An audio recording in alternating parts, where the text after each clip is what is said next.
we're about to do a live, but then we're gonna do a pre. It's gonna be basically a it's gonna be basically a recap because we are live. So we're gonna do a recap podcast because I couldn't get my stuff together, man. So here I am. I've been broadcasting live. I've been trying to get all my stuff in order so that I can go in. I got a mobile setup, professional grade audio, everything. Boom, I go to my first freaking live podcast and boom, it crashes. Everything crashes. Computer wants to update. Cameras aren't working. Nothing's working. We freaking we oh look at Omar. You still got a wrench, Omar. Watch out. Omar's got a wrench in the underground. Um we uh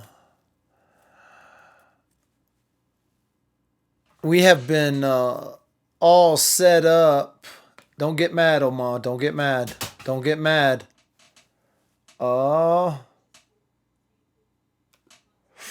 don't get mad at me, Omar. Don't get upset. I had I sat there for freaking 2 hours trying to work this thing out, and I couldn't get it worked out.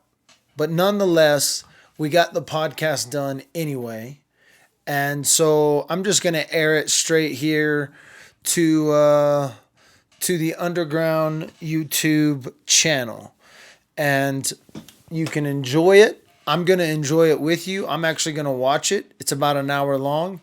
It's a one camera deal because I couldn't get my two cameras working. How I have my two cameras working right now? Boom. See how I've got these two cameras working? Ta ta ta ta ta ta ta ta. Man, I was going to have a two camera setup, two great audio, and it was going to be a good day for the Underground's first ever podcast.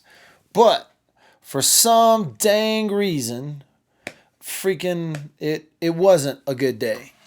So I'm going to replay it. If you watched it on Facebook, thanks for watching on Facebook. If you didn't get to see it on Facebook, you'll get to see it here. What you're about to watch is the first ever Woodland Park Underground podcast, and I'm about to do a dang series of these. And I'm going to go up and talk to business owners. I'm talking to city officials. I'm talking to landowners. I'm talking to anyone that wants to talk to me about Woodland Park, about doing business in this town, about doing craziness, about whatever. Whatever their passion is, we're going to talk to them. Next Wednesday, we're speaking with another new business owner in town, and it's going to be a good one. And you're going to want to tune in and listen, and hopefully we got our together and we can make it happen. So, with that being said, we're just going to let this roll, and I'm going to sit here and watch with you. I may comment, I may not, whatever. You can watch it. You don't have to. You can tune in, you can tune out. It don't matter to me. Good, but we're live with Hector. You guys know me. We've been trying to go live for the last, hour, half hour, and we've been running into technical difficulties. So we are live, one camera angle today, but you get to see Hector behind the drums, so that's good. Get to my ugly mug. If you've never met Hector, Hector is the owner or co-owner. Him and his wife co-own. That's right. Rocky and Roll. I like to make sure I put her in there so she stays happy. We're both co-owners. My name is Hector, and Shannon Herrera. Yeah. And tell me, okay, just give us a quick brief. How long you've been here in Woodland Park, and then we'll dive in. Right on. I want to say it's 2015. We made the move to Colorado. We found a little house here in the Green Mountain Falls, Chipeta Park. So we opened up about a year ago. Last week, we actually had our first anniversary. So yeah, we're pretty stoked about that. So it's been great. It's been so far so good. So yeah, tell me about the store here. You got a music store, but what all kind does that encompass? Yeah, we can go back to, years and years and years ago. Shannon and I have been in the music retail business, I want to say like 20 years combined. I started working at, I don't know if anybody remembers Blockbuster Music. So, you remember Blockbuster Video, Yeah, right? yeah, I do remember Blockbuster Video. Yeah. Yeah. Well, sometime in the late 90s, they decided to branch out and do a Blockbuster Music where, you could go into the store and there was thousands and thousands of CDs, and and they had a kiosk like right in the center, in the middle, like listening stations, right? Yeah, yeah, I And do you can remember that. yeah, and you just go in there, grab a CD, factory sealed CD. You could just grab it and then you can just go take it to the guy at the kiosk. He would open up that CD, or I would, because I used to work there, and then put it in this listening station and they would listen to it. And so I started working there like in 1997, 98. And so that was like the beginning of like me working for the music retail industry. And Shannon as well, she worked for many other places like CD Warehouse, buy, sell, trade, used CDs, records, vinyl, all that type of stuff. So yeah, I mean that's That's kind of where it kicked off at. And then, tell me a little bit about yourself, where you come from and stuff. We got some time. We obviously took a little bit of time to get going, but we're up and running now. We got people watching. So tell me about yourself. Tell me, where you come from. And yeah. So I was born and raised in Mexico, Monterrey. So for my Regiomontanos that are watching, shout out to you guys. And so I was born and raised in Mexico, and I made the big move when I was about, I want to say 15. I moved here with a dream. I moved here with a dream for a higher education. The idea was to come to the States, get an education, go to high school, go to college, and then move back to Mexico and continue my education and whatever else I wanted to do down there. Which, by the way, my parents, they still live in Mexico. Most of my family, they all still live there. And so that was the idea, and then just like anything, I started liking the lifestyle, the way of living. I started getting into it, and I got behind a drum set, which is what I always wanted. I always wanted to be behind a drum set and play drums and play rock. And the church that I was going to gave me that opportunity. in the church, a lot of musicians start up in the church. A lot of musicians, they start off at church because it's just, it's very people around there, they're very supportive. They no matter what skill level you're at, if you want to play music at a church, they let you come in, they let you do your thing.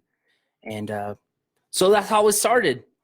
And so yeah, that's pretty much that's how I came about getting into the music. So from Mexico, you come here, education, you get through school, you start working in the music industry, as far as in the music retail stores? Not just yet. I actually so like I said, the point was to get a higher education, move back to Mexico. That obviously didn't happen. Yeah. But so from that point on, my first job was I think I was 16 years old. I started working at McDonald's. Okay. And then from there, I worked at fast food restaurants. I was still playing drums, and I was still going to church, and I was still like doing my thing. And, I wanted to be a rock star so bad. When you're that young and then, you pick up an instrument and you do a couple things here and there and you feel like you're getting good, then that's everyone's dream. You want to be discovered. You want to do that, right? So I did work at fast food restaurants for a while, but I always had a dream, and my dream was always about just being involved and being around music. one way or another, I wanted to be just involved and around music, and that's how it all began. So I decided that I was not going to go back to Mexico. I was not going to go, and continue my education. And I think I wanted to be two things. I think I wanted to be a lawyer or a psychologist. That's what I wanted to go to school for. Okay. But I ended up just, I did attend college and I tried to get into like business management, but that didn't work out for me. It just, it just wasn't something that I wanted to do. I just wanted to be out. I started getting gigs with a band that I was with, and I just wanted to, that felt good, just rehearsing 2-3 times a week, playing music, and then doing the gig, and then getting people like shouting and clapping and saying like, "Woo, that was great, that was awesome." That just felt good, and I thought that's what I want to do. But yeah, I mean, it didn't work out that way. Just like for most of us, I mean, like, making it big and being a rock star, it's like winning the lottery. You have to be at the perfect time, at the perfect place. The perfect people have to look at you. You have to have the perfect sound and whatever they're looking for at that time. Yeah. But then from there, I moved on to, okay, well then if the rock star thing is not working out for me, well then how about working at a music store? How cool would that be? Gotcha. So Yeah. you kind of changed your plans. Music's always been there. You never stopped playing. You never stopped. Never. But then you kind of went on, and we all got to get real jobs sometime, right? Yeah, and then life happened. Yeah. Then you decide to, start taking on a different role. So then you just decide to, okay, well then, I'm getting a little older. Then as you get older, you grow just a tiny little bit wiser, and then you start realizing that, well, maybe the rock star thing may not happen. Shannon and I grew up in the Dallas-Fort Worth area, and although I was able to play quite a few like really good gigs at the Deep Ellum area. If you're from Texas, Deep Ellum, and especially back in the late 90s. Have we talked 2000s. about this? I think have so. You and I talked about I this? think we have. Yeah. I spent a lot of time in Deep Ellum growing up, and worked at clubs up and down in the music scene in Deep Ellum back in the late 80s, 90s, and even late 90s was huge, and a good fun time, because you could play, you could be playing, Tree 63, or there was all kinds of clubs up and down. The Door. Yes. I used to work at the Door, which was an all age. I remember the Door. Russell Hobbs owned these clubs up and down. The Prophet, the Prophet Bar, a couple other clubs, but no, that was a fun music area to be in. Yeah, early 2000s was a fun place to be in Deep Ellum. There was so many different venues that catered to the alternative rock, the Strokes were huge around that time. Oh yeah. And I remember I was playing with this band with it, and we were called the Nationals, and we played all originals. And I remember that it was like right before the band The Strokes made it really, really, really big. We had that type of sound, and then when it blew up, we actually were getting some really good gigs. We got to play like at Club Clearview and Trees, Deep Ellum Live. It was a lot of fun. It was good. Go ahead. I even played for some Spanish rock bands in that time. Nice. With my background being from Mexico, I am a huge, huge fan of rock en español, or Spanish rock. And I did play for a lot of Spanish rock cover bands and originals. And so, that developed my drum playing and my style. I was able to put a little bit of the Spanish spice, I guess, if you will, and the Spanish Latin type of playing into my, my drumming just overall. So it developed into that. So that was early 2000s. So Yeah, and so okay, so how and you're married now, and how long you been married? I have been married since 2001. 2001, so early And 2000. so I'm so glad that you asked that, because we got something going there. So last year when we first opened the shop, April 17th was day one of our own business. And it was also our 17th year wedding anniversary. Oh, look at that. Yeah. That's awesome, man. Okay, so yeah, so let's fast forward. I mean, you got married 2001. You work for over a decade for Guitar Center. I did. Yeah. Yeah. So I was hired in Arlington, Texas, 2001.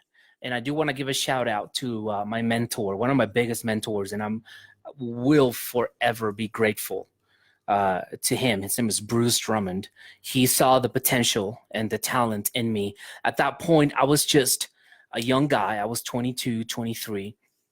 And I wanted to work at a music store. I did have some management background with Blockbuster Music and Warehouse Music, which Blockbuster Music turned into Warehouse Music. Okay. And I was already in the management back then. And so he gave me the opportunity. But in Guitar Center, back in the day, they would hire you as a salesperson, and then they would grow you depending on your potential and depending on your talent. They would start growing you into, higher up the ladder, if you will. Yeah. So I started out as a drum guy.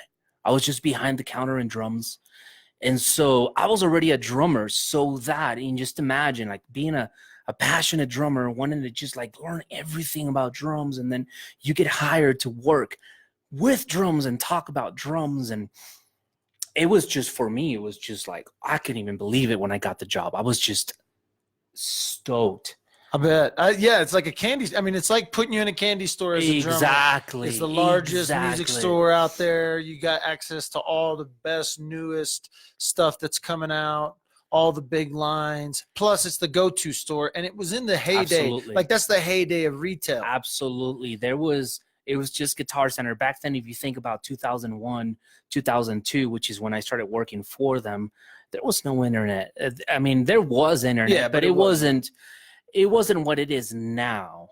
Back then, brick and mortar was at its peak, especially for music retail. And I was just so stoked that I actually got to work at Guitar Center. And I did it for so many years. I mean, I did it up until 2017. So yeah, that's, Yeah. I mean, that's... So I started working as a regular drum guy, and then, but even back then, Shannon and I would talk about this dream that we had. Like, I don't want to say that it came right as I got the job. I want to say I started moving up with Guitar Center. I went from a salesperson to a department manager, and then assistant manager, sales manager. Guitar Center took me to El Paso, to the El Paso location. I did the grand opening for the Guitar Center in El Paso in 2006. And from that point on, I remained a general manager for Guitar Center stores, many different locations. Yeah. So that's when the dream really started. Let me go back just a little bit. Yeah. We started visiting Colorado, I want to say in 2002, 2003. And the reason was that Shannon, when she was younger, her family used to come to Colorado for their summer family vacation, and she fell in love with it. We're talking late 80s. Yeah, late 80s. Late 80s, early 90s, and throughout the 90s. Yeah, so she just knew, and she fell in love with Colorado. She fell in love with the lifestyle. She fell in love with the mountains, the weather, the people.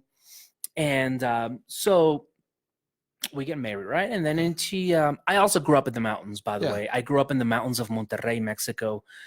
the city, it's completely surrounded by mountains. And I also lived, growing up like a mountain lifestyle, hiking and all that type of stuff. So she suggested, hey, have you ever been to Colorado? I'm like, no, I never have, just Mexico and Texas, right? And so she suggested, hey, why don't we just plan like a little trip, just so you like it. You like it. So we did that when, I think our first vacation up here was in 2002, 2003. And we both as a couple, we just fell in love with it. We left our hearts here in Colorado since 2002. That's awesome. So for those wondering, our family and friends, we made the move in 2015, finally. But no, it wasn't because of the pot. No, we have been wanting to move up here for a long time. It's not a bad thing, though. It's not a bad thing. That's not our thing. If you're into it, it's all good. We don't. Yeah, no, but you're just letting the family know it wasn't. For it wasn't because of that. So. No, and so that's awesome. So it was a dream and a vision that you guys had to be up here, be a part of it up here. And now, like Woodland Park, you got a retail store. Mm-hmm. You've been open. You've been open for a year now. Yeah. Where are we sitting at right now? This is kind of an offshoot of what really happened. Yeah. So we're sitting here at the drum lessons room, and it's going great. I've been playing drums since I want to say 1995. Okay. That's when I first started playing drums. I took it seriously for a long time. I took a hiatus, for a few years. Life happens, responsibilities, work, running a major music retail store. I moved from place to place, from El Paso to down way deep south in McAllen. I was there running that store for many years. And then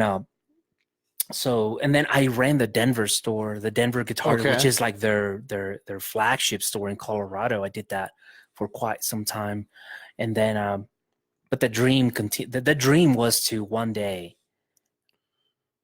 own our own business. Did you think it would be a music store? Yes. Yeah, so it was own your own business, music store. A music store sure. Plus. The plus is, it's not just all musical instruments. Yeah. It's also accessories and things and gifts and souvenirs that cater to the music lover. So we have a lot of accessories that we carry, like, your classic rock bands, the Stones, Led Zeppelin, the Beatles, their lunch boxes, their beanies, their keychains, stuff like that. So we not only do we carry musical instruments, but we also have cool little things for the people that might not be into playing or might not be musicians. But if you're a music lover, we got something for you. Yeah. So, and tell me about, like, why the mountains? Why Woodland Park? Why here? Why now? That took you from working so many years for the corporate people, for the corporate music industry, for the corporate music store. What broke it? What broke you free from that? Well, it's not that I didn't like working for Guitar Center. Guitar Center, I have nothing but love for Guitar Center because through so many mentors and so many experiences, and to me, Guitar Center was like the school of hard knocks. I attended college, I dropped out, right? And to work for Guitar Center. And in some way, Guitar Center was my school.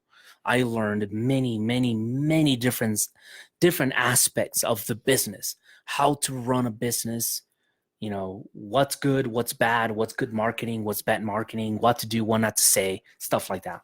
So keeping that in mind, we still always had that one vision that we just wanted to just work for ourselves one day. We just didn't want to, we just wanted to do something for ourselves. We always talked about, like, hey, when we own our own business, we can do this, we can do that. And then so Guitar Center paved the way to get to where we are, right? So me and Shannon wanted to move to Colorado by any means, I started raising my hand with my regional district managers at Guitar Center. And I would just say, hey, if there's ever an opportunity, an opening at any of the guitar centers in Colorado, count me in. We want to make that move because, like I said before, we fell in love with Colorado since 2002. So I run the Guitar Center in Denver. And then from there, I got transferred to the Guitar Center in the Springs. Okay. That was in 2017. By that point, we were ready to, okay, we need to find a home. We need to buy a home. We need to buy a house. This is the right time to do it. Everything was falling into place for us to just, this feels right. We're in the Springs. We've always wanted to move away from the big city. We are done living the big city living. There's good things about it. There's bad things about it. We've lived it. We've done it, been there, done that. We've always dreamed about getting a little mountain home, living in a peace and quiet so that we can just look at the wildlife and then just, as you get older, your dream changes, as you get older and you just want to do different, you just start to mellow out. And then you realize that, oh, shoot, I got to buy a home. Oh, shoot, I got to settle down. I got to look towards my future. So when I started working at the Springs, we started looking out. Where can we move?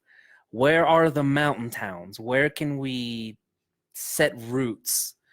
And we were very, very fortunate and lucky to find a tiny little home in the Green Mountain Falls, Chipeta Park. Love it. I love that area. Love it. It's like that's still like even a little secret. Some people drive past, Green Mountain Falls every day and they don't even know it exists or barely know it exists. You're absolutely right because it. that place has, I don't think that place has not grown in quite some time, or it's like staying still. Well, and they want it to. It's not like the people there want it to just boom or anything, but it's just a beautiful little town in between here, Woodland Park and Colorado Springs. So you found you a little mountain home up in there? I did. And then after that, we're just like, okay, so, we are huge believers in karma.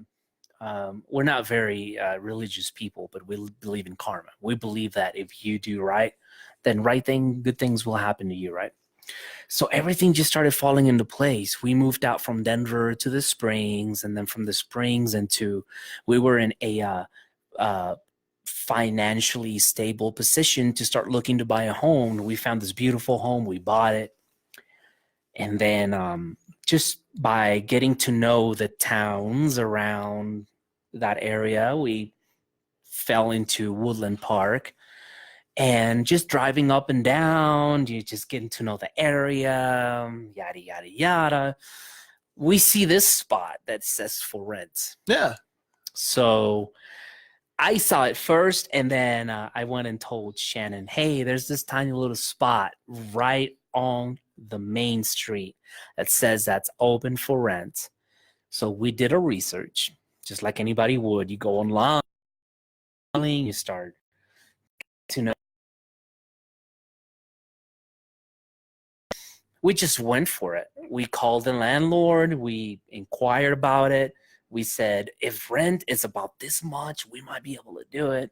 So I called the landlord, and he did say rent is about this much. So we're like, okay, within a few days, we had to make up our mind as far as whether we wanted to jump on it or not. But we took the risk, a calculated risk, but still a risk nonetheless. Yeah. We did as much research as we could. We, as far as the population, the needs for the town, we saw that there was no music store, and we realized that we have experience with music stores. So we said, why not? Let's just do it. You know what? Everything has been falling into place. Everything has been going so good for us that somebody up there is looking out for us, and everything just feels so good. So we went for it. And so here we are now. Yeah, and so I was in here a year ago almost, and we actually did the 60 seconds with the underground. Yeah, a few days after we opened. Yeah, it was real quick afterwards. I recognized you guys were a new Yeah. store, and I always like. There's a couple of stores that have opened up, and I'm always like, man, I want that one to succeed. Whatever I can do to help. And I remember coming in here and talking to you, and you were just full of energy, and stuff. And then I've been in here, bought guitars for my kids now and stuff. And so, but a year later, I come back in here, I'm like, Hector's still a ball of energy, but he's even got a little. He's even got more, And so, tell us how the last year has gone here, and successes, failures, things that you learned, things that you may have changed, whatever. I mean, there's, I'm not gonna sit here and tell you that it's all been just, flowers and rosé. It has not been like everything is great from the day one. It's all been successful. When we first opened up, it takes, just like with any business, no matter what type of product or what you're trying to sell, it's always rough for a small business to survive. We all know this. And then just like any other business, we opened up. Maybe we didn't have like a ton of product.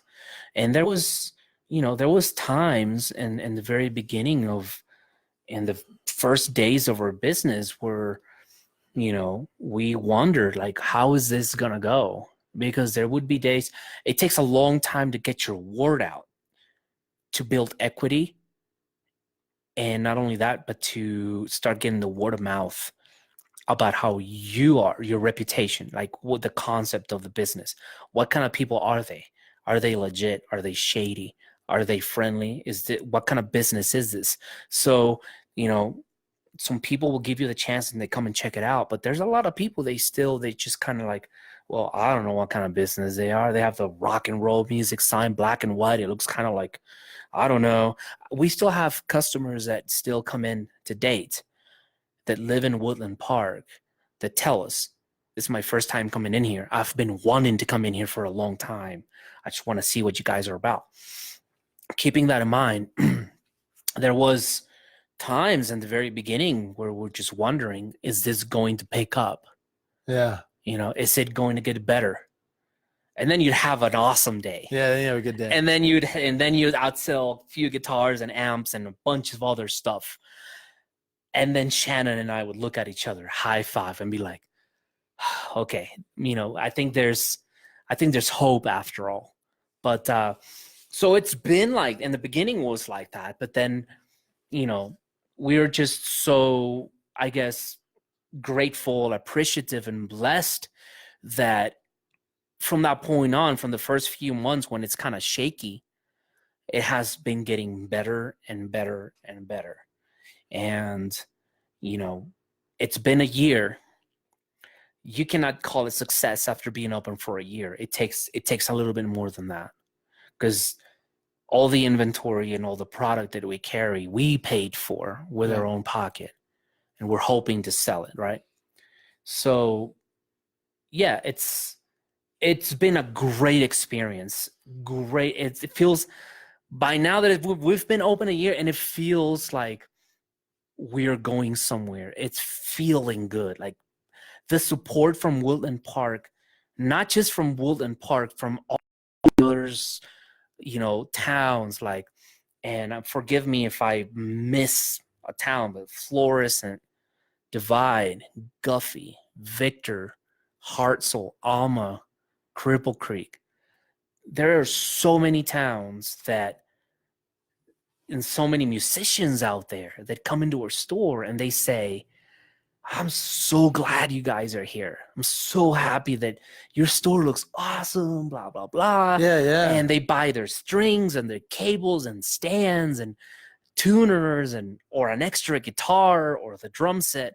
And, there's a lot of people down the other, when you go a little bit west to the mountain towns that, they were jonesing or aching for their little local music store. Yeah, definitely. Even with the internet, even with Amazon, even with all the online stuff, especially in the mountain communities, there's older people, or just people who just They don't order online. Absolutely. They just don't order online. And so to have a store that's closer than the Springs or closer than Denver definitely opens up some opportunities. Tell me about the music scene here in the Woodland Park and stuff. It's not a bad little.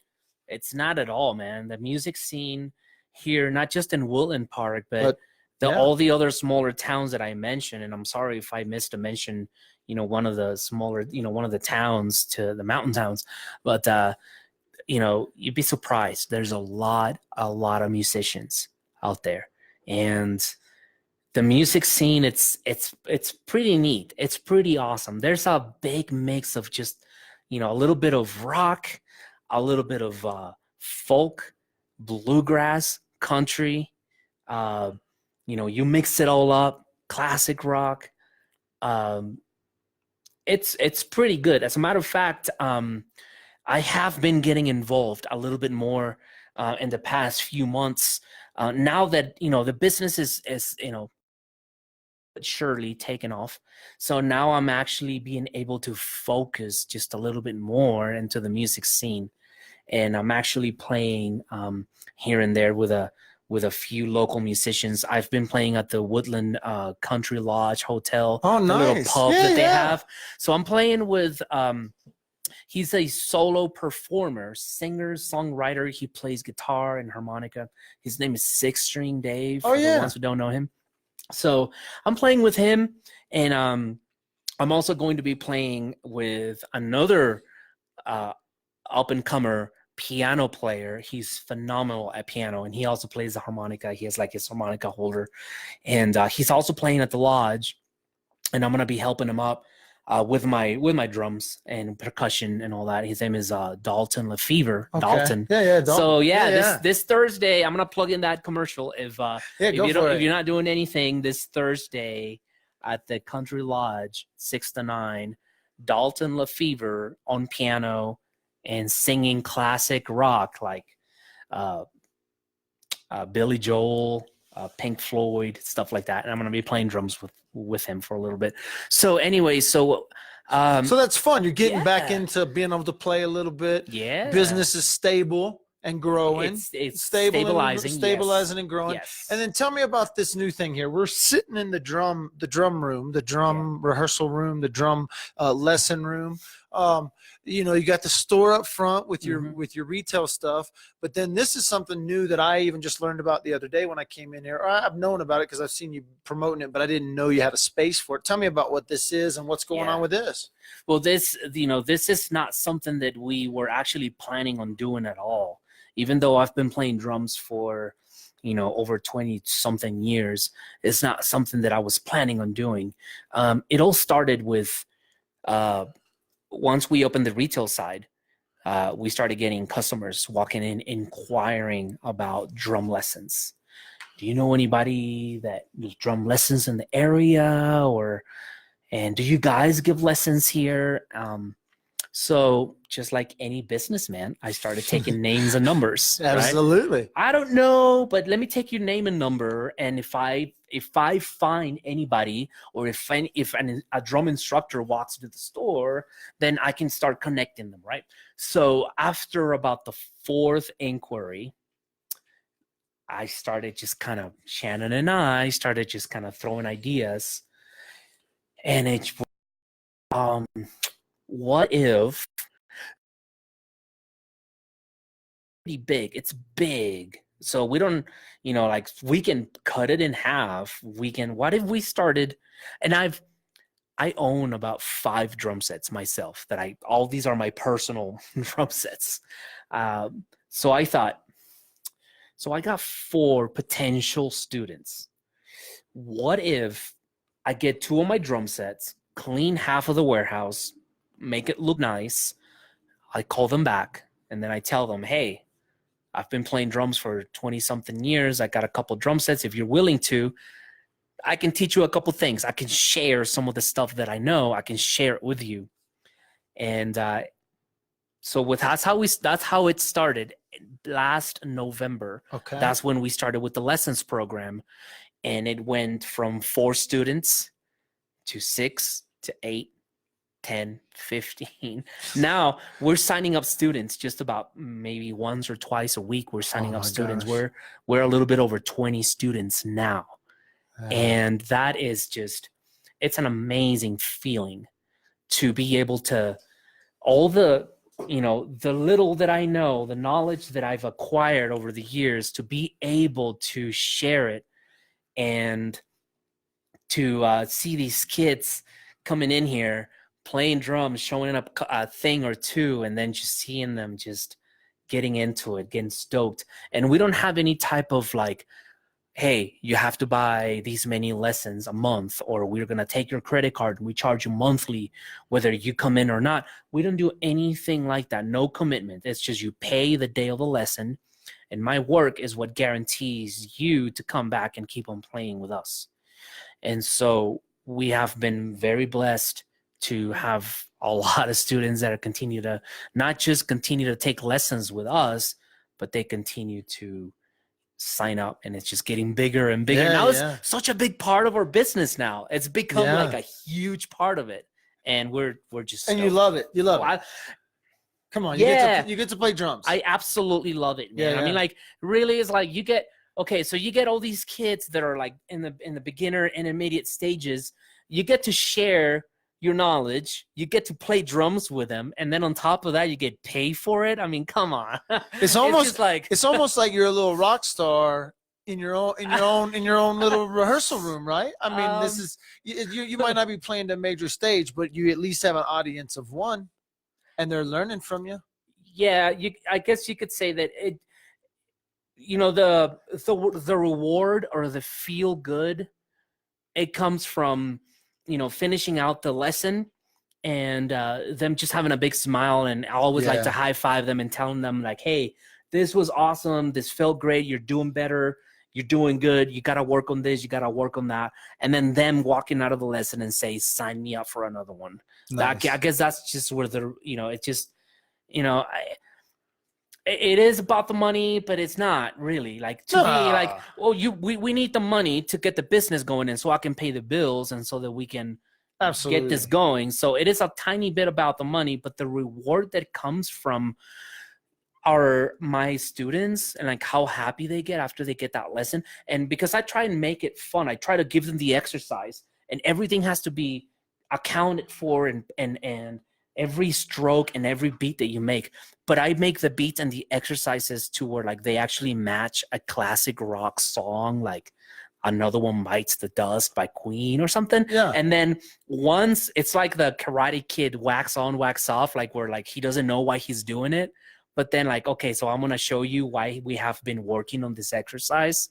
So now I'm going to play the song for you and then we're going to play to it. It's just like it's just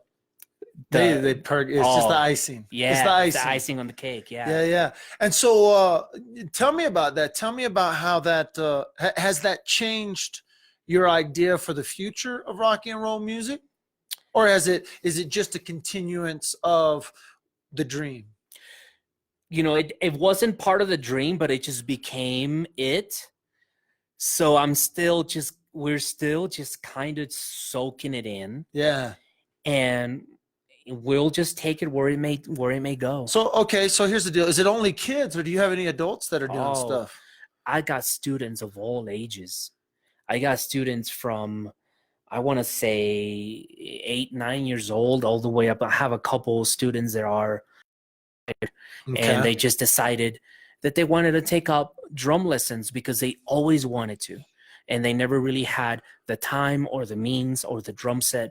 And now that they're retired, now they have the time, and I'm having such a great time with them. Just, all right, you want to play drums? Let's rock on. Let's do it. So I got students in their 9, 10, 11. I've got preteens. I got teens. I got students in their 20s. I've got a couple in their 40s, and I've got a few in their late 60s. It's awesome. Never too late to rock on. It's fun. Playing drums, it's something that, you can just take your stress out. You can forget about anything, whatever's going on in your life, and we can just make a super groovy beat. Then that's everything for some people. Nice. We've been going 40 minutes. We only got a couple 20 minutes left to cover this hour. This is going to be easy. So what I want to ask you some questions about starting a business here in Woodland. How was the city? I mean, like what the process of starting a business here. Yeah. You're a brand new business owner. It wasn't like you were coming from a different location and moving to Woodland. You weren't moving a business here. You were birthing your business here in Woodland Park. So over the last year, you've had to deal with the city. You've had to deal with, permits and getting the business started, stuff like that. For people that are coming to Woodland Park, how was the culture of kicking off a business here? Going back to Shannon and I have been through a lot of things when it comes to legalities and permits, when it comes to just getting it done. As I told you early as I told you guys early in the podcast, I came in as a migrant, as with a student permit and a work permit, and we're no stranger to going through so many hurdles to get legal forms, the legalities, and the logistics and all that going. I had to go through a lot to become a citizen. You have to go from legal office to legal office, from attorney to, obtain all kinds of forms, for you to get something done. So when this came on our lap, as far as, starting our own business, we took it in just like as we've done in the past. Bring it. We're no stranger to going from office to office, filling out forms, paying for permits, registering here, signing up for that. We have always been super legit and straight to what we do in life. So when we came to this, we knew, because Shannon also has helped start businesses down in Texas, retail businesses. So she knew the ins and outs of getting, the Department of Revenue, the IRS, the tax ID, or this and that. And here in the city, there's also a lot of permits that you got to get. You got to get a permit for just about everything. You got to get a permit for the signs that you put up and outside of your business. You have to draw them up, and you have to tell them the exact measures of your signs to see if they're going to be approved or not. We even have to sign up and pay for the sandwich board that we have outside on the sidewalk. And so whether it is too much or too little to do, we didn't care. We had this vision, we had this dream to make it happen. And when we get a vision, or when we see a goal, we put a goal in front of us, we just go for it. It doesn't matter how hard or how many hurdles you got to jump through. So I guess it really, this is just a matter of opinion. For some people, it might be too much to get a business started, too much red tape, too many permits, too many whatever. For us, we have been doing this for so long. We have been dealing with, legalities and forms and all this and that. So for us, it's just something that we just did it. And I mean, that's pretty much it. You just did it. Just made it happen. We just made it happen. And it wasn't anything that there wasn't anything that set you back. No. You just kept going. No, because we have always been so driven when it comes to just getting it done, just accomplishing something. We've moved. My Guitar Center took me to so many different stores that I ran, and every single time you had to talk about breaking the lease of the apartment or the rental house, getting new bills for everything, getting new bank accounts or new branches, getting, accustomed to, every time that you move somewhere, I'm sure people that have done that multiple times, what I'm talking about, how there's just so many legalities and so many forms and down payments, and so the minutia of just getting things done so that you can finally get to where you want to be. And it was no different for us starting a business in Woodland Park. Now, this is our only business that we've started here. So I cannot compare, oh, yeah, well, we used to run a business back in Texas, or we used to run a business back somewhere else. So, I can only say, all I can say is that I guess it's just like any other business. Take care of your stuff, do your research, have a strong work ethic, wake up early, go start knocking on people's doors, or not just people's doors, but offices' doors, and ask questions. What do I need to do to get this going?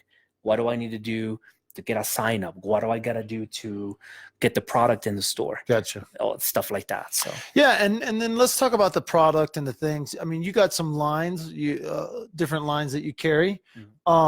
You obviously made connections over the years with Guitar Center and understanding how that all works and stuff. And so, if someone's looking for something, so you're right. Working with Guitar Center, I was able to understand the business, understand that there's got to be vendors, there's got to be distributors, there's got to be certain lines, certain products.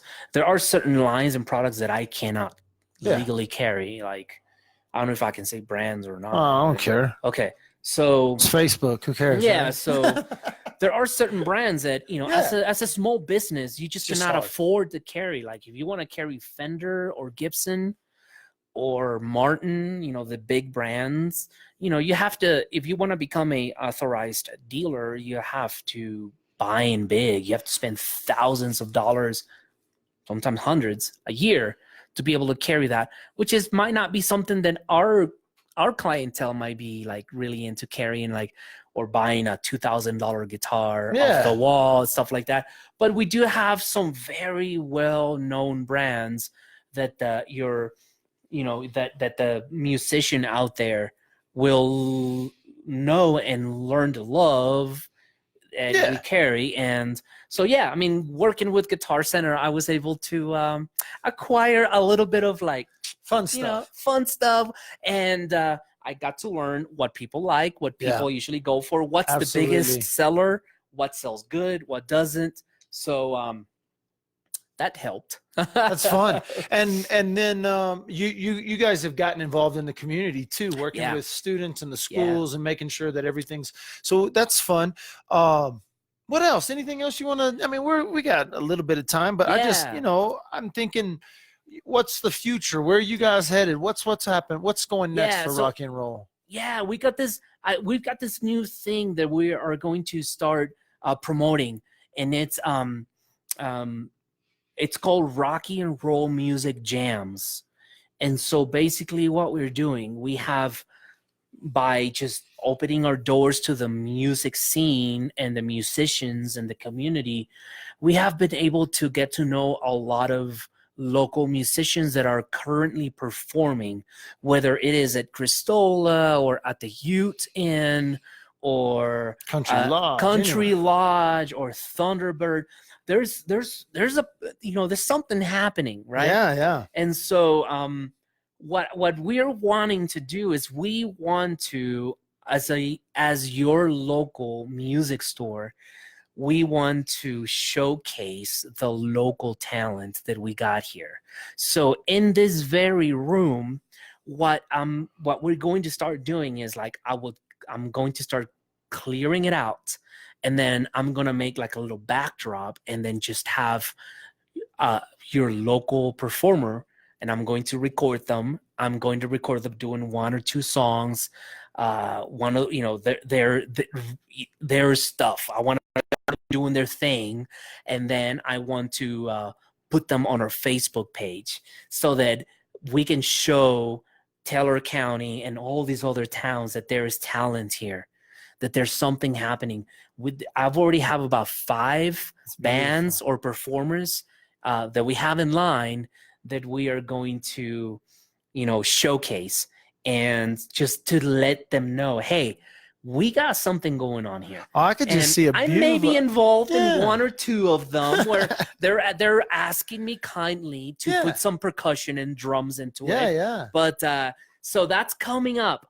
It's called Rocky and Roll Music Jams. That's coming up, and we're going to be showcasing local talent. So That's stay beautiful. tuned for that. And all we want to do is just let the community out there that there's passion for music here. Yeah. So that's fun. Yeah. I can just see that turning into a cool thing where it could turn into a something. weekly little segment, Yes. the back room of Rocky and Roll Live or whatever, on your and we have some beautifully talented people. Yes. That's awesome. I'm excited about hearing about I'm that. excited too, man. That gets me excited. I can't wait. I think this weekend we're going to start this Saturday. We're going to start with a little performance that we've already recorded. And Gotcha. so we might be able to launch it so that you guys can see and get an idea of what we're doing here. So. Because of our technical difficulties, you can click in the link that's in the description of this video, or they can find you on Facebook at Rocky and Roll Music. Rocky and Roll Music, that's it, on Facebook. You should be able to see us there.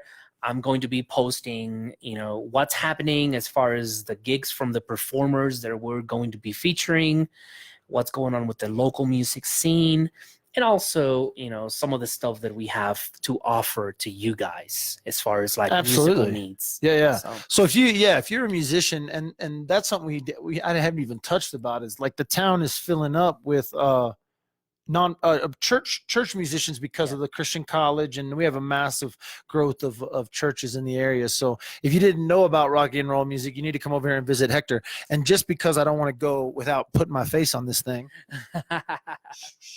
there he is, the man himself.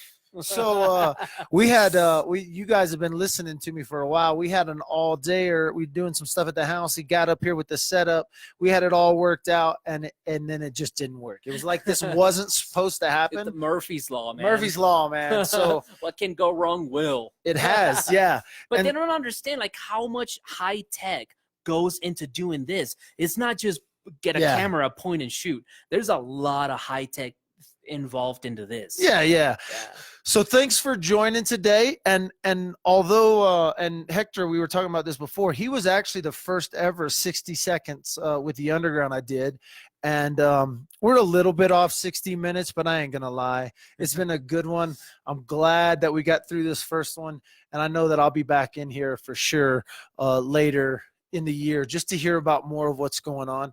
I do want to say this: if you are a musician and you haven't been in here, maybe you're someone who gives lessons. Maybe you're someone who wants to teach. I do know that their teaching program's gonna grow. Whether it grows this year or it grows over the next few years, it's going to grow. And so you might want to come in here and just sit down and chat with Hector about how maybe you can help in the teaching section, because he's over here nodding his head going yes. So thanks for joining today on the Woodland Park Underground on Facebook. If you want to be featured on a podcast and you own a business in this town, you better get a hold of me. Rock on, guys. Rock on. Thank you, Hector. Fun.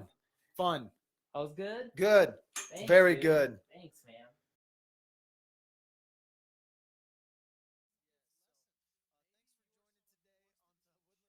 Check it. 1, 2. There we go. All right. My one camera went. That was my first podcast today. It didn't go like I wanted it to. It just didn't. But Hector and his wife Shannon are awesome folks. They're a part of some awesome stuff coming up here when it comes to music locally, and they're just cool people. So I was super happy to be able to get in there and sit down and chat with Hector. I already know I'm going to be back in there. So thanks for watching. Boom. YouTube, you guys are awesome that showed up for this relive of the first podcast with me, The Underground.